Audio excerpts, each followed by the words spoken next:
The Battle of Stalingrad had been raging since July 1942, and throughout this time the Germans had held the initiative. They had raced towards the Don, then over it, and into Stalingrad, with Paulus picking his fights and launching his offensives.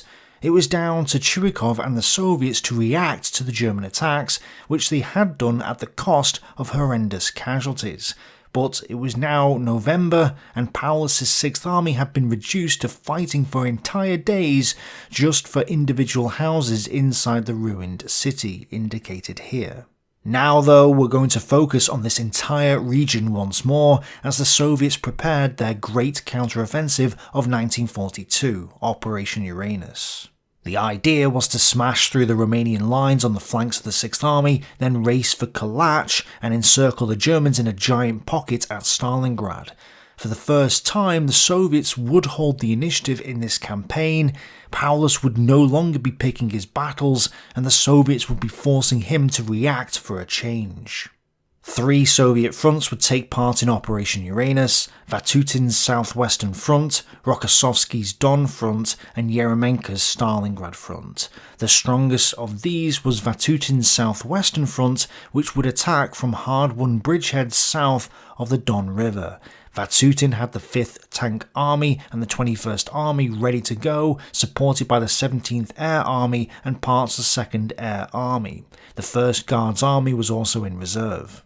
Romanienko's 5th Tank Army had 7 rifle divisions, 2 tank corps, 1 cavalry corps, a separate tank brigade, and a bunch of additional support units.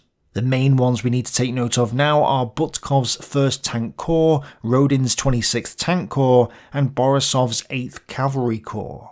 And Chistikov's 21st Army also had 6 rifle divisions, but only 1 tank and 1 cavalry corps. The main 2 units of this army were Kravchenko's 4th Tank Corps, which we've seen before, they had fought during Falblau and the Kotlebane offensives, and Plev's 3rd Guards Cavalry Corps.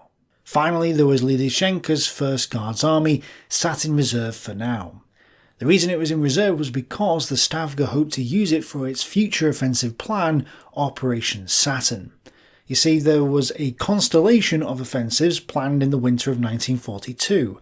Operation Mars at Rzhev near Moscow, Operation Uranus at Stalingrad, and Operation Saturn, designed to strike towards Rostov and trap Army Group A in the Caucasus. So the Stavka didn't really want to use the 1st Guards Army for Operation Uranus, but could use it if things didn't go well.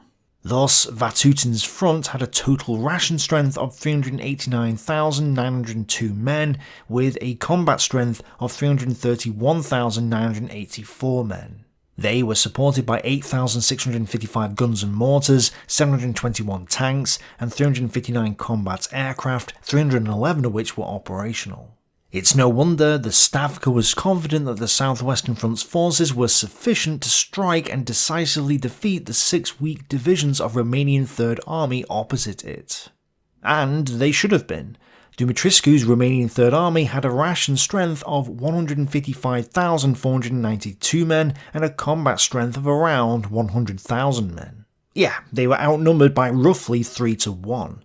They also defended a 160km front with 4 army corps, each controlling 2 divisions with 7 battalions in each, meaning that their already weak divisions were stretched over too large of a front. It was recommended that a Romanian division could occupy a 10km line. Well, the Romanian divisions here had frontages averaging double that, 20km. This meant that almost every battalion was deployed on the front line, with only some in reserve. They did have the Romanian 15th Infantry Division at Gromki, the Romanian 7th Cavalry Division at Pronin, without most of its horses, and the Romanian 1st Armoured Division nearby too, but the latter only had a total of 105 operational tanks, most of them Skoda R2s, which were basically Czechoslovakian light tanks. They had more of these tanks sat in workshops in the rear because 12 had broken down on the way from the train station to the front, which should give you an indication of how reliable these tanks were. Their 37.2mm main cannons, which were lighter in calibre than the British 2-pounders, were found to be completely ineffective against the T-34s. This was why the Germans had given them some Panzer IIIs and Panzer IVs to boost their strength. However, the Panzer IIIs they received only had short-barrelled 75mm guns, and so these were infantry support tanks, not tank killers. There was a huge ammunition shortage, and their anti-tank companies were armed with either Böhler 47mm or Bofors 37mm guns, the latter having been bought from Germany, who had captured them from Poland. And throughout the war, Romanian divisional artillery remained equipped with older, lighter pieces than the Germans or Soviets, and even when armour-piercing rounds were introduced from 1942, their low muzzle velocity did not give them comparable anti-tank potential. Thus, a Romanian infantry division could fire well under half the weight of shell of the similarly sized German infantry division, and could usually only fire about the same weight of shell as the smaller Soviet infantry division. Furthermore, it was consistently outranged by both. The Germans had provided some converted French 75mm anti-tank guns to the Romanians in October 1942, but only 60, which was 6 per division, or 1 for every 2.5 kilometers of front. Worse, Romanian field artillery had no anti-tank ammunition, and the army possessed only about 1/6 of its requested anti-tank mines. It had little in the way of obstacle construction materials. Given the approaching winter on the open steppes, any construction efforts along this defensive front tended to focus on warm shelters rather than defensive fortifications. These shelters were also many miles below the Don, depriving the Romanians of the protection of the river, a natural anti-tank defence, and also meant that the Soviets could build up their forces inside the bridgeheads rather than having to fight to cross them first. Dumitrescu had previously asked for support so that he could recapture the lost ground and re-establish his line on the Don, saying that only the river could give his army the necessary tank protection. Even though von Weichs agreed, he didn't give him the necessary reinforcements. However, the Germans did understand the problem and moved some reinforcements behind the Romanians. They sent Group Simon, which was basically a reinforced infantry battalion, and also, of course, Heim's 48th Panzer Corps with Ruhrt's 22nd Panzer Division, itself not even at full strength since it had sent its engineer battalion to Stalingrad and its 140th Panzer Grenadier Regiment to Voronezh. Those elements of the division that were allocated to the Romanian sector had been sat doing nothing for weeks thanks to fuel shortages, and they had covered their tanks with straw to protect them from the cold. So when they attempted to start their engines, the panzer crews found that mice had chewed the wiring. As a result, many of the panzers hadn't actually reached this area.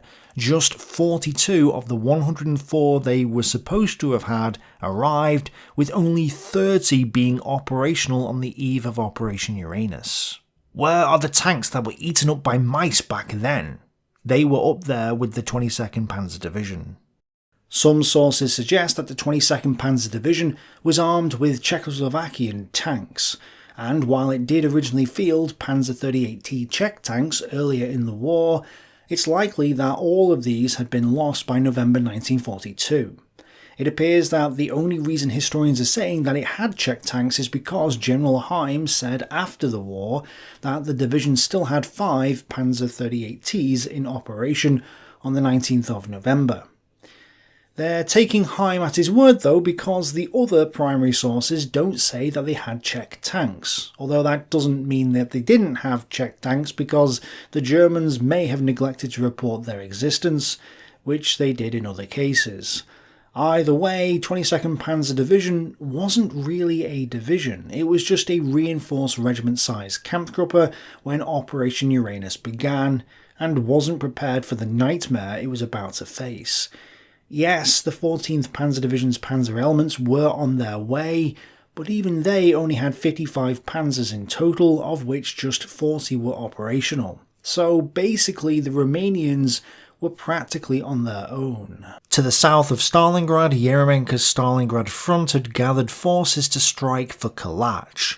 Yeremenko had 4 armies, the 64th, 57th, 51st and 28th Armies, while Churykov's 62nd Army, or what was left of it, would conduct an active defence to pin down as many German forces as possible in the city.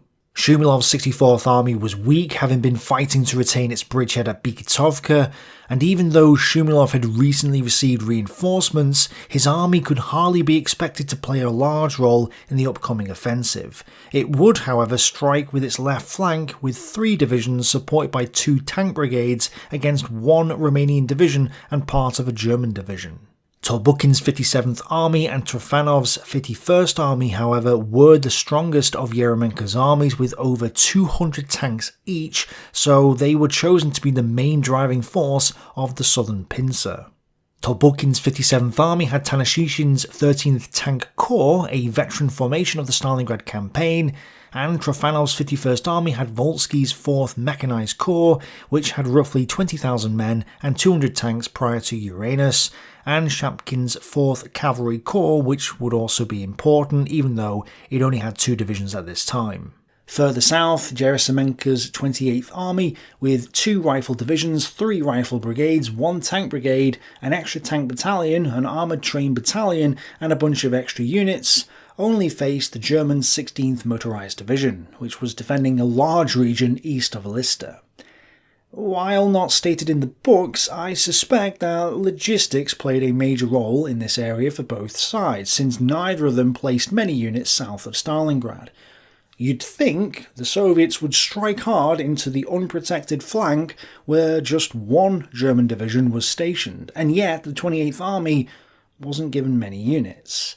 It's probably because they couldn't support many units in the area, and the same logic applies to the Bikitovka and Lake regions. Yes, the Soviets outnumbered the Germans and Romanians, but you'd think they'd use a lot more guys than they actually did here. So to me, this is a clear indication that they were hindered by logistics.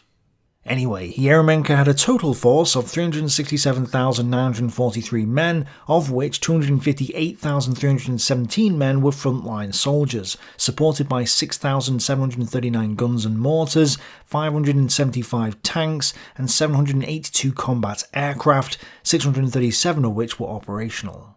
Now, this might seem like a weak force, especially compared to Vatutin's southwestern front, but they were only facing a handful of weak German and Romanian divisions, a significant portion of which were just basically out for their counts inside the city of Stalingrad, so Yeremenko's forces didn't have to be super strong to achieve their breakthrough. Hoth's 4th Panzer Army was a panzer army in name only, since it had no panzer divisions. It did have 2 motorised divisions with some panzers in them, the 16th and 29th, but while the 16th Motorised Division had as many as 15,000 men and 43 panzers, many of the men came from Turkestan Auxiliary Volunteer Battalions, and were not Germans. It was also guarding the eastern flank of Army Group B in the Elista region, a sector that was 300 kilometers long, and couldn't be pulled out of there. The 29th Motorised Division was, however, in reserve and was the best equipped division that the Germans had in the entire Stalingrad region, with 12,000 men and 59 panzers. However, Hoth's forces were also deployed too thin for the 180-kilometre area they were trying to defend. Hoth's Romanian divisions, with a ration strength of 75,380 men, actually had frontages 50% longer than the Romanian formations defending along the Don, and only 34 of the French 75mm anti-tank guns had been given to the Romanians here. By the 19th of November, the Romanians in Hoth's army were living half-starved and inadequately clothed in canvas-covered pits in temperatures of -20 degrees Celsius. Morale was therefore extremely low. Finally, we have to mention Rokossovsky's Don front, which was the weakest of the 3 fronts due to the fact that it had headbutted the German positions over and over in the previous months until it was exhausted. It was also only expected to play a minor role in Operation Uranus, which was to pin down as many German formations as possible and support Vatutin's southwestern front. Its 3 armies were also expected to fight the Germans rather than the Romanians like the other 2 fronts, which had proven to be costly so far. In total then, Rokossovski had a ration strength of 284,373 men, his combat strength was 192,193 men, backed by 6,625 guns and mortars, 254 tanks, and 388 combat aircraft, 329 of which were operational. And Paulus's 6th Army was weaker than Rokossovski's weak front, with a combat strength of 175,776 men. Paulus was authorised to have 297,676 men, so there was a personnel shortage of 121,900 men in his army, which was only at 59% of its strength in mid-November. While his army should have had 139 infantry battalions, it actually had 96, and many of them weren't anywhere near full strength. In total, he had about 218 panzers, of which 180 were operational, with some being Panzer IIs or command panzers. So, effectively, Paulus had one panzer division's worth of strength, with an additional 68 Stugs, of which only 43 were operational. Paulus also had no reserves at all, since the 36th Panzer Regiment had been sent west to help the Romanians, and there were also ammunition and fuel shortages in the 6th Army. So, overall, having ground itself into dust outside and then inside the city of Stalingrad over the past 6 months, the 6th Army was terribly weak, to the point that it was barely able to take 1 or 2 houses per day in the city. But to be fair, Paulus wasn't the main focus of the attack. It was the Romanians at the Don and Hoth's 4th Panzer Army that would take the brunt of it, and Paulus had veteran German formations that had proven themselves more than capable in the defence. So really, Paulus wouldn't have to worry too much about facing Rokossovski's front. The issue was that if the Romanian lines couldn't hold, he would find himself threatened with encirclement, and had nothing to plug the gap with. For the whole of Operation Uranus then, the Soviet ration strength was 1,042,218 men, with a combat strength of 782,548 men. They had 22,019 guns and mortars, 1,550 tanks, and 1,529 combat aircraft, 1,277 of which were operational. German and Romanian numbers come to roughly 241,987 German and Croatian soldiers, 230,872 Romanian soldiers, 436 panzers, 68 Stugs, and 89 Romanian tanks. That's a total of 472,859 men, or less than half of the Soviet numbers, and 590 armoured combat vehicles, or about a third of the Soviet tank number. While Soviet sources say that Luftwaffe 4 had 1,216 aircraft, including Romanian and transport aircraft, the reality was that they only had 732 combat aircraft, and only 402 of these were operational. And clearly, since the bulk of these numbers would be falling on Romanian divisions, the Axis were at a severe disadvantage in both raw numbers and also the quality of their equipment. The question is, were the Soviets capable of turning that advantage into a victory, or would they throw it away like they had done so many times before? Let's find out. It snowed on the night of the 18th to the 19th of November 1942, with the temperature falling to -7 degrees Celsius, 20 degrees Fahrenheit. Early morning fog obscured Romanian sentries and allowed the Soviet engineers time to clear the minefields along the Don River front unhindered. Most aircraft on both sides were also grounded, so neither side would receive support from the air. Because the Soviets had conducted reconnaissance operations against the Romanian lines for several days, the Romanian forward security forces were forced back to their main defensive positions, which on the one hand meant that Romanenko's army was right up against the Romanian divisions when Operation Uranus kicked off, but also meant that the Axis were not surprised when the Soviet artillery barrage started at 0730 hours on the 19th of November 1942. Over 3,500 guns, mortars and rocket launchers fired for over 80 minutes, allowing rifle battalions supported by sappers and tanks to move up to the Romanian defences and remove mines and barbed wire. The bombardment was so intense that 30 miles to the south, medical officers in the 22nd Panzer Division were woken from a heavy sleep because the ground trembled. At 0850 hours, the riflemen from the 5th Tank, 21st and 65th Armies attacked. They did have some tank support, but the infantry did the bulk of the work. Still, the Romanians at the front had neither tanks nor adequate anti-tank weaponry, and so these few tanks were devastating. The Romanians defended their trenches as best as they could, but their forward positions were overwhelmed within the first hour, and Balov's 50th Guards Division tore through the Romanian 5th Infantry Division's left wing.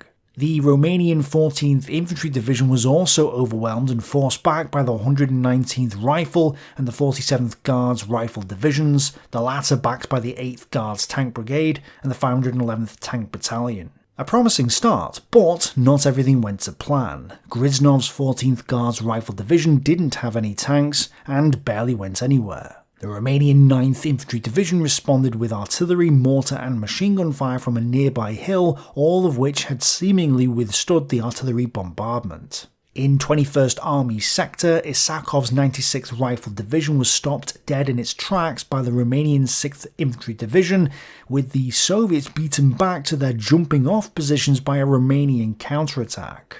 Kozin's 63rd Rifle Division also only advanced about a kilometre before it was stopped by heavy fire from the Romanian 13th Infantry Division. However, the other units of 21st Army did better. A 90-man strong band played their music as the 76th Rifle Division carved a 3-kilometre wedge between the 13th Infantry and 1st Cavalry Divisions, along with Glebov's 27th Guards Rifle Division from the 65th Army, and the 293rd Rifle Division advanced 4 kilometres as well. Of course, Batov's army had to attack both Romanian and German positions, and therefore struggled especially with the latter, since the 376th Infantry Division was quickly reinforced by the 14th Panzer Division's Panzerkampfgruppe. The Romanian 3rd Army HQ informed Army Group B about what was happening, and Vikes passed the news up to Zeitzler, asking permission to halt ongoing operations in Stalingrad so he could concentrate on the Don. Zeitzler got on the phone to Hitler, while General Heim asked Vikes if he could send his panzers northeast towards the Kletskaya region, requesting that he also be given the 1st Romanian Armoured Division to command as well. They, with the 7th Cavalry Division, could defeat the Soviet tank formation south of Kletskaya, Heim said, and prevent the Soviets from splitting the Romanians from the Germans. Now, there's a contradiction in the sources, with some saying that Zeitzler persuaded Hitler, who was at Berchtesgaden, to place Heim's Panzer Corps in Army Group B's hands. Von Vikes and Sodersten, Army Group B's Chief of Staff, both agreed with Heim, and Heim began moving the 48th Panzer Corps at 10:30 hours. But then Heim's orders were soon changed because Army Group B realised that the main threat wasn't from Kletskaya, but was further to the west, and so Heim turned in that direction. Other sources say, and this has got to be the most ridiculous Madman Hitler claim I've ever come across, other sources say that Hitler was the one who changed the order, and that Heim had to slam on the brakes and turn almost 180 degrees before heading in the opposite direction, and that this was a mistake. The implication being that Madman Hitler shouldn't have intervened because Heim was originally headed in the right direction. Except Heim wasn't headed in the right direction, and so Hitler's order put him where he needed to be. So Hitler's being blamed for a mistake which wasn't even a mistake. Worse, if Heim had been allowed to carry on going where he was going, the 22nd Panzer Division would have ended up in the Stalingrad pocket as well, making the disaster slightly worse. So this wasn't the wrong decision, this wasn't a Madman Hitler moment, even though people are trying to spin it as if it was, And it's clear that Zeitzler influenced Hitler's decision, and that Army Group B probably agreed to the change as well, or even made it themselves, as the situation was becoming increasingly clear as the morning progressed. Anyway, Heim's change of direction was bad news for the Soviets, but especially so because by 1100 hours they had only advanced about 3 kilometers. According to the plan, they should have gone at least 15 kilometers by this point, so they were massively behind schedule. It was clear that the Soviet artillery hadn't been as effective as had been hoped, that Romanian resistance had been far tougher than expected, and that the weather had hindered Soviet Air Force operations over the Romanian lines. The ground had also turned to mud as the temperature rose during the morning, causing delays, and Operation Uranus was faltering. So, I want to emphasise this. The Romanians did resist at first and did hold most of the line against the Soviet infantry. It wasn't as if they all just collapsed, as some of the accounts make it seem like they did. I'm especially looking at you, Werner Habt. No, the Romanian corps didn't just all scatter immediately. They only collapsed in the face of the Soviet tanks, something that the Romanians had no answer for. So, since the infantry attacks weren't working, Romanienko and Chistiakov decided to send in their main tank forces, which should only have been used as exploitation forces after the infantry had created a gap, which they hadn't. Vatutin agreed to the change of plan, and at 1200 hours, Butkov's 1st and Rodin's 26th Tank Corps began moving south to prepare to mount a breakthrough attack. At the same time, the 22nd Panzer Division started moving north, with the 1st Romanian Armoured Division behind them. Well, at 1250 hours, the 2 Soviet Tank Corps were ready, and at 1400 hours they rolled south. Surprisingly, this wall of armour, 22 kilometers wide, was actually stopped by the Romanians at first, with the 14th and 5th Romanian divisions holding their own against Rodin's 26th Tank Corps. But when Rodin shifted some of his forces to the west and around the 5th Infantry Division, his tanks slammed into the Romanian 14th Infantry Division along with all 3 brigades of Butkov's Corps too. And the Romanians had no answer to this. 180 tanks, backed by a ton of Soviet infantry, shattered their lines, and the survivors simply fled. The tank fright, as it has been called, caused the evaporation of the Romanian formations. Some units were surrounded, other strongpoints fell rapidly. Belik's 8th Motorcycle Regiment, having followed Butkov's tanks through the gap, now sped off and ran into Romanian infantry and cavalry. Butkov had advanced 18 kilometers and Rodin wasn't far behind him. It's worth pointing out that they might have gone further had the fog and mist not obscured visibility, to the point that some Soviet tank commanders had to steer their units using a compass. Snow also impeded their drive, bogging their vehicles down and blocking their vision slits, blinding them and making the going hazardous. So the kilometers they did cover were actually impressive in the circumstances. Further east, Chistiakov sent the 4th Tank and 3rd Guards Cavalry Corps into battle. At 1300 hours, Kravchenko's tanks moved through the 293rd Rifle Division and drove over the 13th Romanian Division. The Romanian divisional headquarters was overrun, and the tanks darted south, bypassing all resistance, including that of the Romanian 15th Infantry Division, which was redeploying to the area.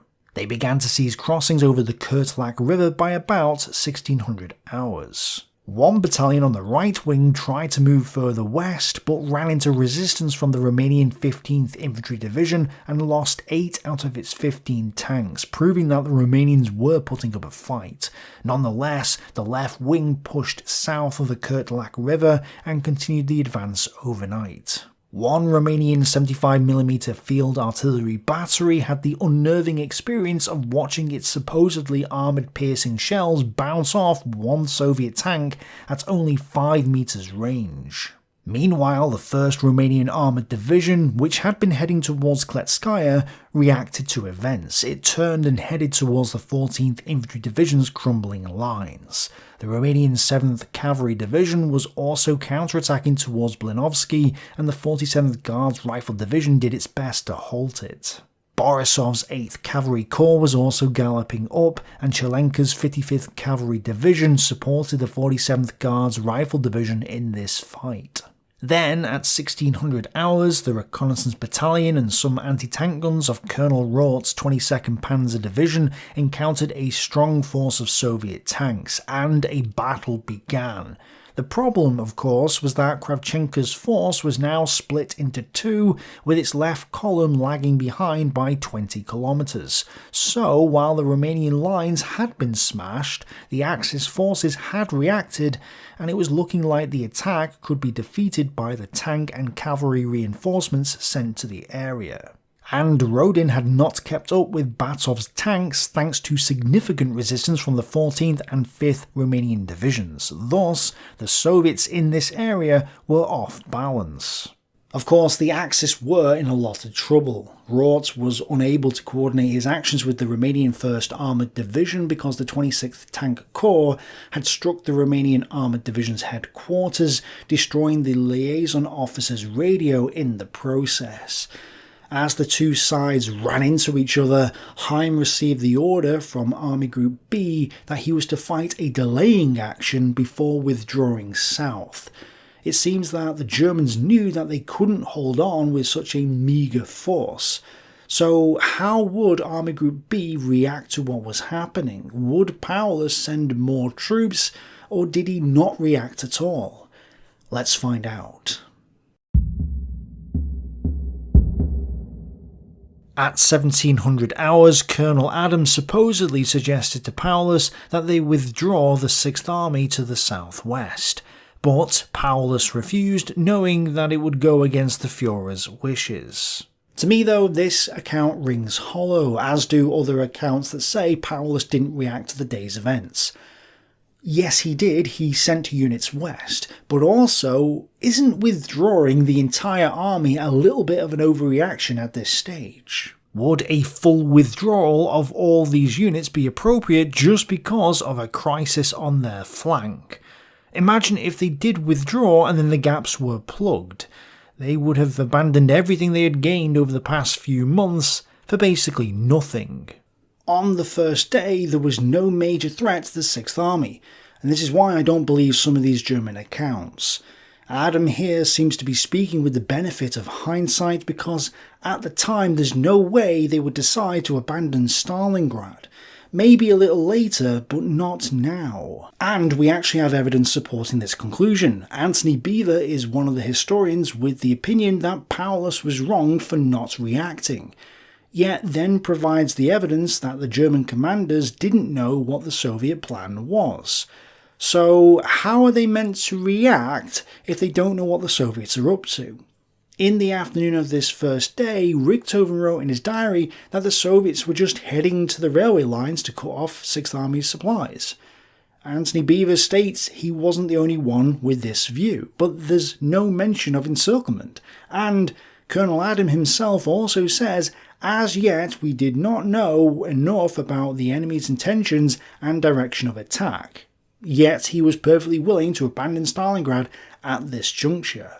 Fritz also confirms that Paulus didn't know what was happening until the evening of the first day when von Weichs called him, and the German official history says that Paulus didn't believe that there was an immediate threat to his army. So, rather than the idea that everyone saw the obvious signs of impending doom and that Paulus was just blindly following Hitler's orders, the reality on the ground was that there was no reason to overreact at this point. Maybe later, but not now. Instead, Paulus and his staff discussed various options, and Schmidt, his chief of staff, suggested that the 16th and 24th Panzer Divisions should join with the 14th Panzer Division and strike the flank of the Soviet force. More forces would then be sent to cover the rear flank of the army and secure their lines of communication. All of this would also allow the army to escape in the event that they did abandon Stalingrad.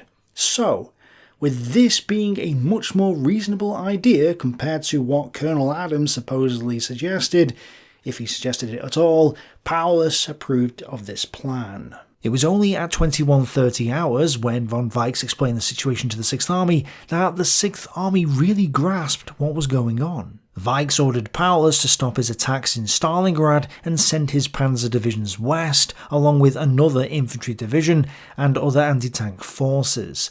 The 14th Panzer Corps was ordered to disengage from the city fight, and several units were already preparing to move thanks to Paulus's reaction.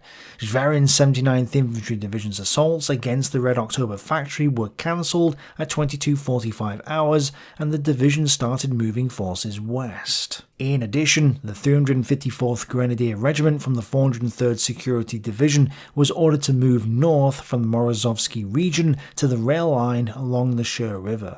And the only evacuations taking place were those of Luftflotte 4, whose commander now ordered his planes to get out of the area behind the 3rd Romanian Army so that they didn't fall into enemy hands. The problem was that the weather might prevent such a movement, so whether they escaped or not would be down to the heavens. Despite the weather though, German planes had actually destroyed 11 of the 12 pontoon bridges over the Don in Plev's sector, so only the 5th and 6th Guards Cavalry Divisions had actually crossed so far. Nonetheless, they reached the Vlasov area by the late evening, with the 5th Guards Cavalry Division getting embroiled in the fight with the Romanian 15th Division. Losses for the Soviets were not too bad. Kravchenko's 4th Tank Corps had lost 5 KVs, 19 T-34s and 3 T-70s on this first day, while 1st Tank Corps lost 49 tanks and the 26th Tank Corps lost another 46. Isayev notes that the Soviet tank forces took higher losses than necessary because they had to be committed earlier than planned to break through the Romanian lines, which the infantry should have done for them. And while I don't have the numbers for all the formations, it's clear that some of the Soviet rifle divisions suffered only minor losses.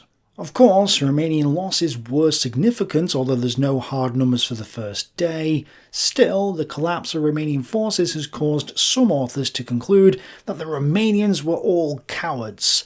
One Stuka pilot flying over the front later wrote, "Masses in brown uniforms. Are they Russians? No, Romanians. Some of them are even throwing their rifles in order to be able to run faster. A shocking sight. We find all the Romanian positions in front of them deserted. We attack with bombs and gunfire, but what use is that when there is no resistance on the ground? On the return flight we again observe the fleeing Romanians. It is a good thing for them that I have run out of ammunition to stop this cowardly rout. They have abandoned everything, their easily defended positions, their heavy artillery, their ammunition dumps. Their cowardice is certain to cause a debacle along the whole front." Considering that visibility was so poor due to the blizzards and the fog that Soviet tank drivers were using compasses to guide them, it's surprising that Ulrich could see anything at all. We also have reports from Soviet pilots saying that the fog was so thick that the only thing that they could see below was the odd flash of fire through the veil. So for Ulrich to see the Romanians running away and throwing their weapons to the ground, he must have been eating a lot of carrots. Also, Ulrich remained a Nazi after the war when he wrote his memoirs, and so his views are coloured by his blatant racism. But he's not the only one to come to this conclusion, so it's worth clarifying this. No, the Romanians didn't just flee. They stood their ground at first, but were simply overwhelmed. And some of the units didn't even flee at all. Plus, the reason why any of the Romanians fled was because they had no answer whatsoever to the Soviet tanks. It's not because they were a cowardly race or anything like that, it's simply because their anti-tank guns weren't good enough, plus the fact that they were stretched too thin and were overwhelmed by sheer numbers. And a lot of the blame for this rests with the members of the supposed Aryan race, who put the Romanians in this position in the first place. If Hitler hadn't gone to war, if Hitler hadn't stretched his forces too thin, and if Hitler hadn't been forced to rely on Axis allied troops whom he gave practically no support and just a few obsolete French anti-tank guns that weren't capable of stopping the T-34s with the ammunition that the Germans provided, then maybe the Romanians wouldn't have fled at all. And, surprisingly, Soviet authors later came to the conclusion that the first day of Operation Uranus hadn't been that successful. The tanks should have gone many miles further than they had gone, according to the plan. Virtually all Soviet critiques of Uranus acknowledge that Vatutin's southwestern front failed to accomplish its assigned missions on 19th of November, and in fact fell well short of fulfilling the demanding requirements of the Stavka's plan. Although 5th Tank and 21st Armies managed to tear large holes through Romanian 3rd Army's forward defences, only 21st Army was able to project mobile forces into the operational depths. These exploitation forces amounted to just 2 of 4th Tank Corps' 3 tank brigades. Based on past experience, this force would have become cannon fodder for the Germans if they could have generated panzer reserves of their own. Well, part of the reason why Chistikov's 21st Army had done so poorly was because the Germans and Romanians had assumed that the Kletskaya region was the main area of attack. That's why Heim had aimed to send his troops there at first before turning to face the 5th Tank Army, which was the actual focus of the attack. Now, whether Heim should have gone to Kletskaya or not is up for debate, although it makes sense to send them to the main area. But what is clear is that Heim was forced to make this choice because there simply weren't enough reserves to plug both gaps. There were barely any panzers in the area, and Heim's corps was woefully inadequate to meet the 5th Tank Army on its own, never mind the 21st Army as well. He had, however, started to disrupt the 5th Tank Corps' attack along with the Romanians. So could he stall them long enough for reinforcements to arrive? Could the Romanians pull back and form another line further south? Or would the Soviets find a way through the Axis lines and race towards Kalach? We'll find out next time. Thanks for watching, bye for now.